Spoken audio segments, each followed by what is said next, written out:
Hello friends, sexual reproduction in flowering plants की इस video series का ये लास्ट लेक्चर है और इसमें आज हम बात करेंगे पोस्ट फर्टिलाइजेशन इवेंट की।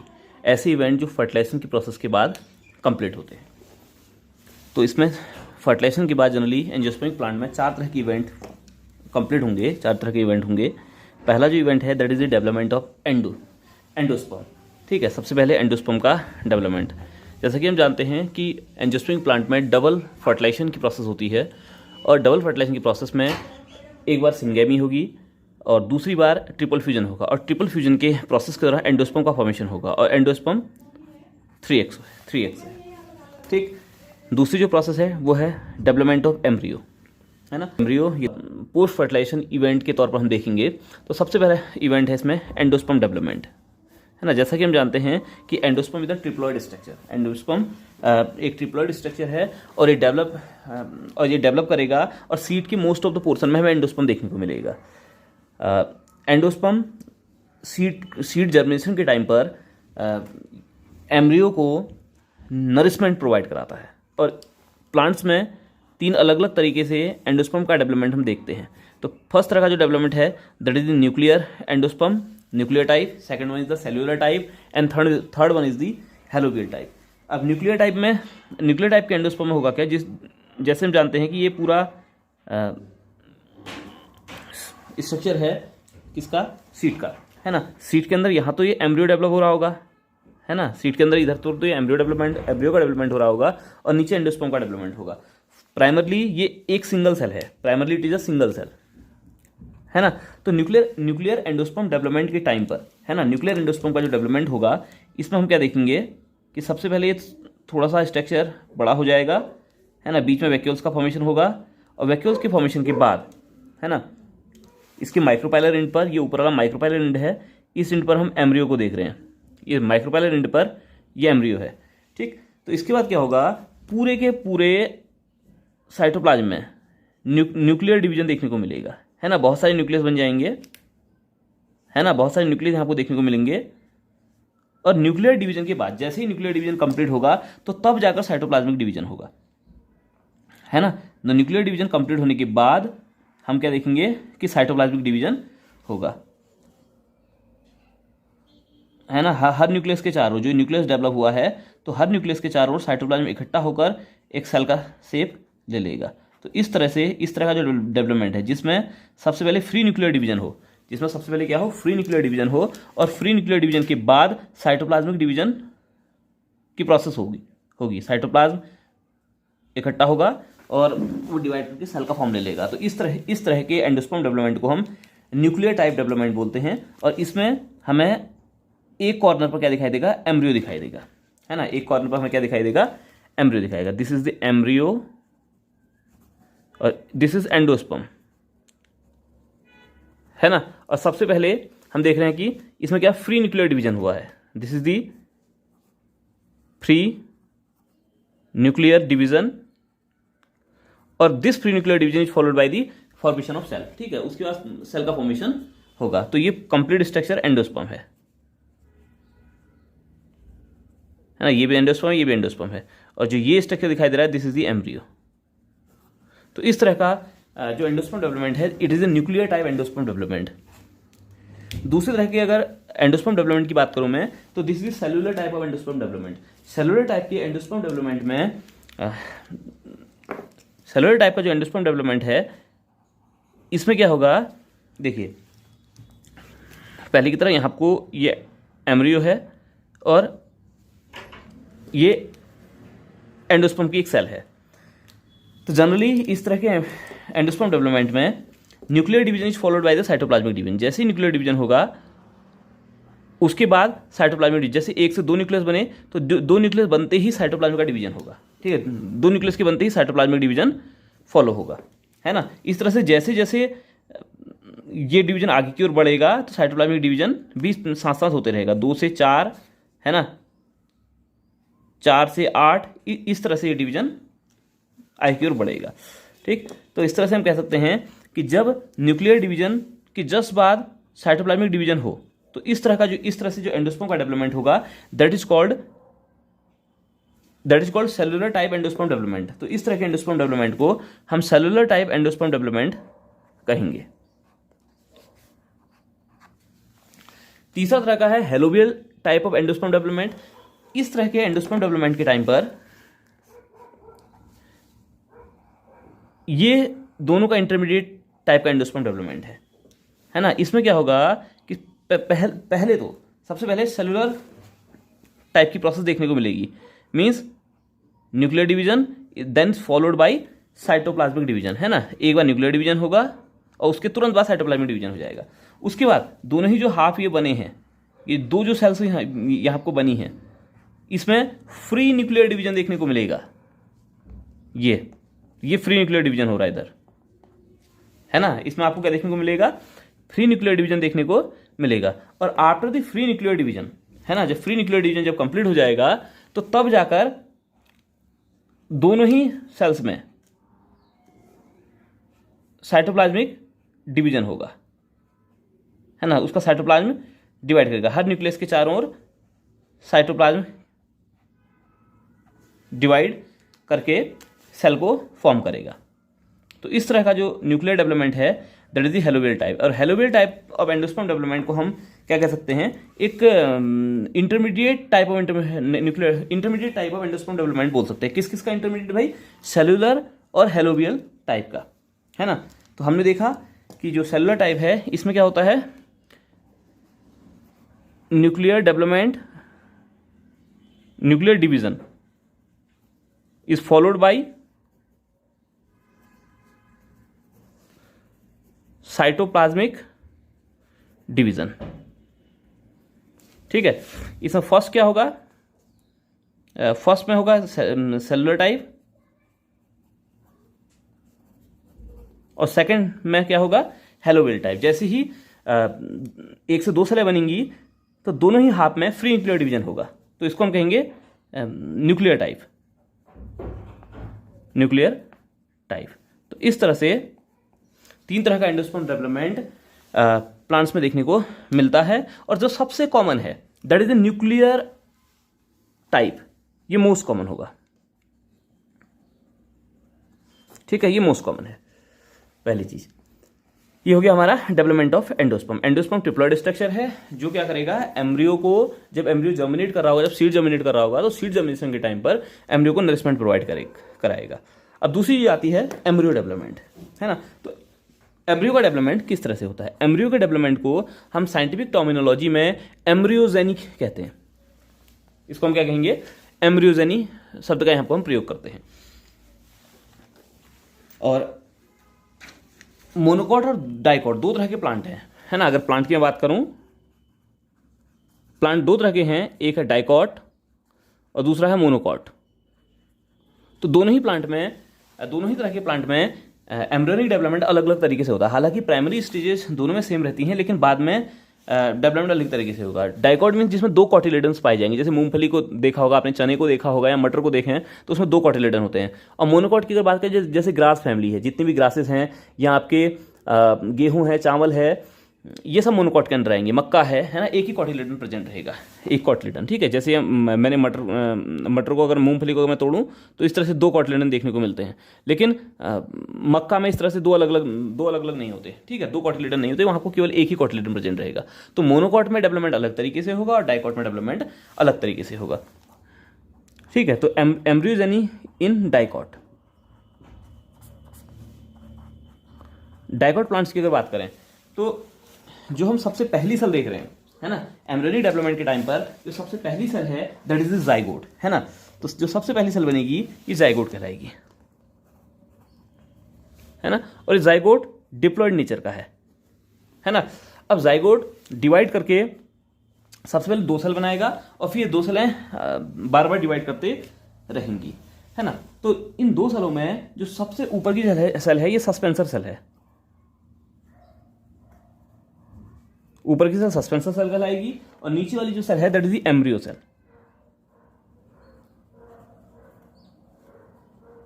है ना। ऊपर वाली सेल जो है सस्पेंसर सेल है और नीचे वाली सेल एम्ब्रियो सेल है ना। सस्पेंसर सेल इस तरह से डिवाइड होगी और डिवाइड करके सस्पेंसर को फॉर्म करेगी, जबकि एम्ब्रियो सेल एम्ब्रियो को फॉर्म करेगी। तो सबसे पहले आपको ग्लोबुलर एम्ब्रियो दिखाई देगा, है ना। जो सबसे पहले जो हमें एम्ब्रियो की जो एम्ब्रियोनिक स्टेज दिखाई देगी, जो एम्ब्रियोजेनिक की जो स्टेज दिखाई देगी, that is the globular embryo. ये आपको ग्लोबुलर एम्ब्रियो दिखाई देगा और ये ग्लोबुलर एम्ब्रियो आगे जाकर हार्ट से एम्ब्रियो में कन्वर्ट हो जाएगा। ये डाइकॉट में देखने को मिलता है, तो हार्ट शेप एम्ब्रियो हमें डाइकॉट में देखने को मिलेगा, है ना। और इसको अगर हम देखें तो इसमें अगर इसकी नेमिंग, कई बार सीबीएसई इसकी नेमिंग पूछती है, तो इसको, इस पोर्शन को हम कहते हैं सस्पेंसर, है ना। 6 से 8 सेल लॉन्ग होगा ये, 6 से 8 सेल इसमें देखने को मिलेंगी। तो ये सस्पेंसर की सेल्स हैं, यहां से लेकर यहां तक का। और ऊपर जो बड़ी वाली सेल दिख रही है, ये हॉस्टोरियम इसका नाम है ना। डेवलपमेंट के समय नरिशमेंट इसी के थ्रू अंदर की ओर आता है, नरिशमेंट प्रोवाइड कराती है डेवलपमेंट के टाइम पर, जिसमें एम्ब्रियो का डेवलपमेंट या एम्ब्रियोजेनिक की प्रोसेस कंप्लीट हो रही होती है। तो ये सस्पेंसर है और नीचे ये आपका एम्ब्रियो है ना। बाद में ये लास्ट डायग्राम को अगर आप देखेंगे तो ये मैच्योर एम्ब्रियो है ना। अगर ये मैच्योर एम्ब्रियो की बात हम करें, मैच्योर एम्ब्रियो को हम डिटेल में देखें तो मैच्योर एम्ब्रियो में 2-3 चीजें क्लियर दिखाई देती हैं, है ना। 2-3 चीजें क्लियर दिखाई देंगी।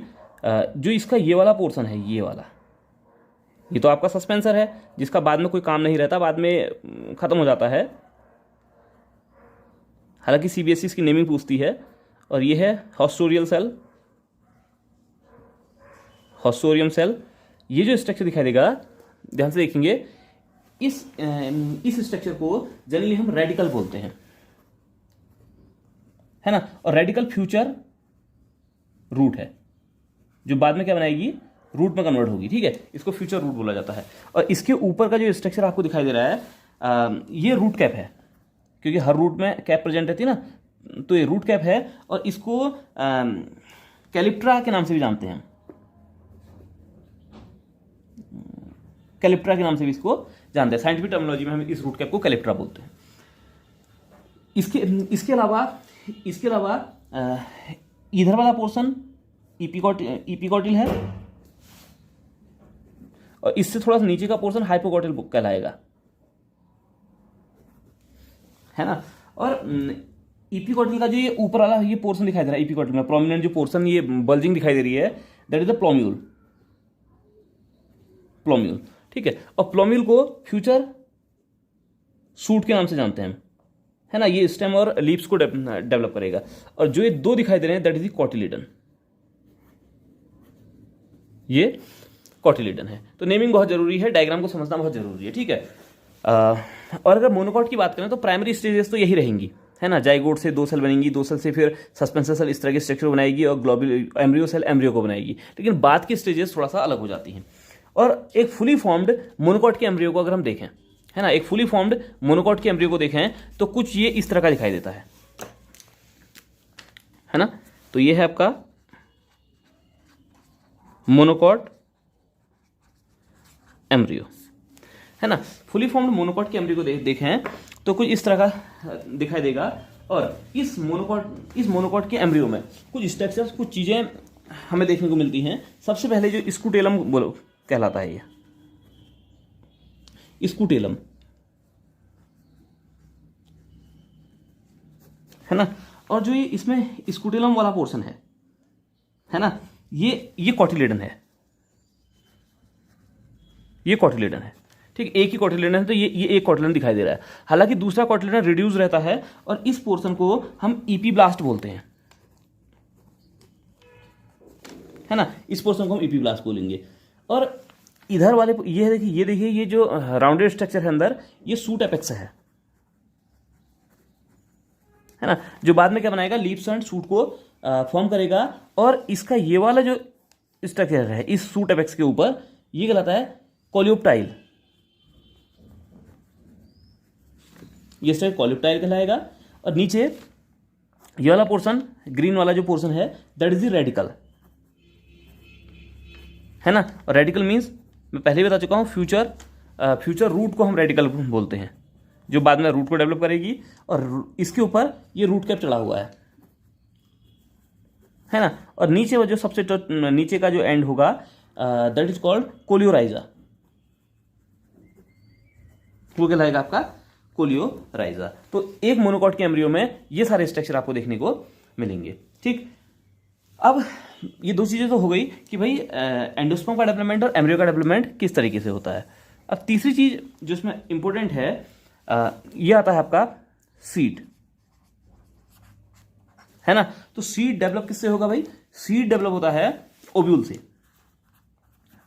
है ना। ओव्यूल जो है ये मैच्योर होकर सीड को डेवलप करेगा। और फ्रूट किससे डेवलप होगा, है ना। ओव्यूल ओवरी के अंदर है ना, तो ओवरी मैच्योर होकर क्या बनाएगी? फ्रूट बनाएगी। तो मैच्योर ओव्यूल को हम सीड कहते हैं और मैच्योर ओवरी को फ्रूट कहा जाता है ना। मैच्योर ओवरी को फ्रूट कहा जाता है। अब जनरली होगा क्या कि जो फर्टिलाइजेशन की प्रोसेस होगी ना, तो आफ्टर फर्टिलाइजेशन जो ओवरी होती है वो फ्रूट में कन्वर्ट हो जाती है ना। तो यहां को फर्टिलाइजेशन की प्रोसेस हुई और फर्टिलाइजेशन की प्रोसेस के बाद हमने देखा कि जो ओवरी है ये फ्रूट पर कन्वर्ट हो गई, है ना। और फर्टिलाइजेशन के बाद ओवरी से अगर फ्रूट बने तो इस तरह के फ्रूट को हम ट्रू फ्रूट बोलते हैं, ट्रू फ्रूट बोलेंगे, है ना, सत्य फल। और अगर कोई ऐसा फ्रूट जो ओवरी के अलावा किसी दूसरे फ्लोरल पार्ट से डेवलप होगा तो उसे हम फाल्स फ्रूट बोलते हैं। जैसे आपका नाशपाती है या सेब है, ये थैलेमस से डेवलप हो रहे हैं, तो इस तरह के फ्रूट को हम फाल्स फ्रूट बोलेंगे। इसके अलावा स्ट्रॉबेरी या पाइनएप्पल है, ये भी फाल्स फ्रूट है। तो दो तरह के फ्रूट देखने को मिलेंगे, एक तो ट्रू फ्रूट और दूसरा फाल्स फ्रूट, है ना। तो फाल्स फ्रूट है क्या? Fruit develop other than ovary, fruit developed other than ovary, है ना। ओवरी के अलावा और any other floral part other than ovary, है ना। ओवरी के अलावा कोई दूसरा फ्लोरल पार्ट है ना। ओवरी के अलावा कोई दूसरा फ्लोरल पार्ट है, ठीक है। तो दो तरह के फ्रूट हैं, एक ट्रू फ्रूट, दूसरे फाल्स फ्रूट। ट्रू फ्रूट में जो ओवरी से डेवलप होंगे और फाल्स फ्रूट मीन्स ऐसे फ्रूट जो अदर देन ओवरी से डेवलप हों, है ना। कोई भी ऐसा फ्लोरल पार्ट जो ओवरी नहीं है उसके अलावा जो फ्रूट डेवलप होंगे that is called false fruit. तो फाल्स फ्रूट में आपका आ जाएगा एप्पल एक कॉमन एग्जाम्पल है ना। इसके अलावा पाइनएप्पल है या स्ट्रॉबेरी है, ये सारे के सारे फाल्स फ्रूट के एग्जाम्पल हैं, ये सारे के सारे फाल्स फ्रूट के एग्जाम्पल हैं। अब एक दो इंपॉर्टेंट कॉन्सेप्ट और हैं इसमें इस चैप्टर में, फिर इस चैप्टर को हम खत्म ही करेंगे। तो एक कॉन्सेप्ट तो है पार्थेनोकार्पिक फ्रूट।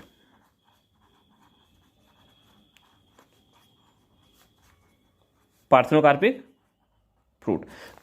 फ्रूट मीन्स ऐसे फ्रूट जो विदाउट फर्टिलाइजेशन डेवलप हो जाते हैं, ठीक है। Fruit develop without fertilisation. तो पार्थेनोकार्पिक फ्रूट कैसे हैं? फ्रूट डेवलप ऐसे फ्रूट विदाउट फर्टिलाइजेशन, जो फर्टिलाइजेशन के बिना डेवलप हो जाएंगे उन्हें पार्थेनोकार्पिक फ्रूट कहेंगे। और इसका अगर सबसे बेस्ट एग्जांपल की अगर बात करूं जो मुझे लगता है तो दैट इज द बनाना,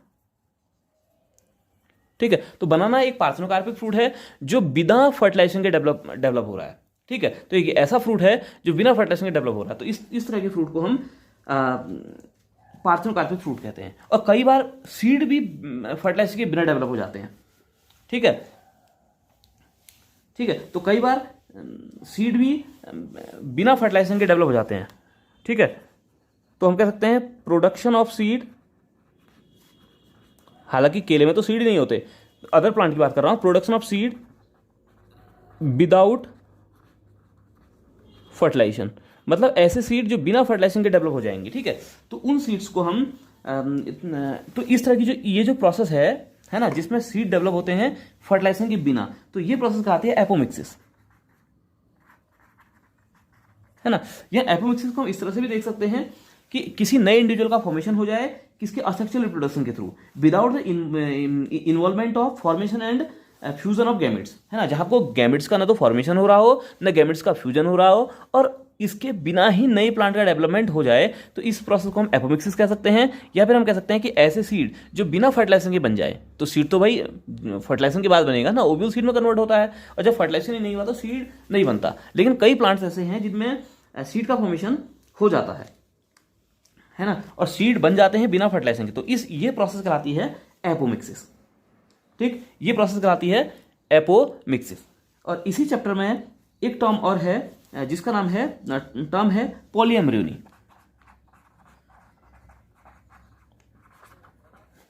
ठीक है, दूसरा टर्म है पॉलीएम्ब्रियोनी।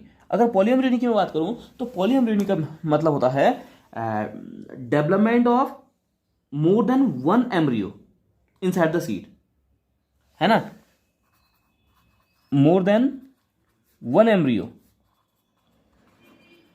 इनसाइड सीड, है ना। सीड के अंदर एक से ज्यादा एम्ब्रियो का होना क्या कहलाएगा? पॉलीएम्ब्रियोनी कहलाएगा, है ना। सीड के अंदर अगर एक से ज्यादा एम्ब्रियो है तो दिस इज कॉल्ड पॉलीएम्ब्रियोनी। और इस पॉलीएम्ब्रियोनी का एग्जांपल है ऑनियन या ग्राउंडनट, है ना। ग्राउंडनट के सीड में या ऑनियन के सीड में एक से ज्यादा एम्ब्रियो देखने को मिलते हैं, तो ये प्रोसेस कहलाएगी पॉलीएम्ब्रियोनी। तो आज के लेक्चर को यहीं को खत्म करेंगे। इस तरह से चैप्टर कंप्लीट होता है। चैप्टर के क्वेश्चन आंसर की एक अलग सीरीज बनेगी जिसमें हम छोटे क्वेश्चंस को, मल्टीपल चॉइस क्वेश्चंस को या नीट से रिलेटेड जो क्वेश्चंस हैं उनके बारे में डिस्कशन करेंगे। Thank you for watching.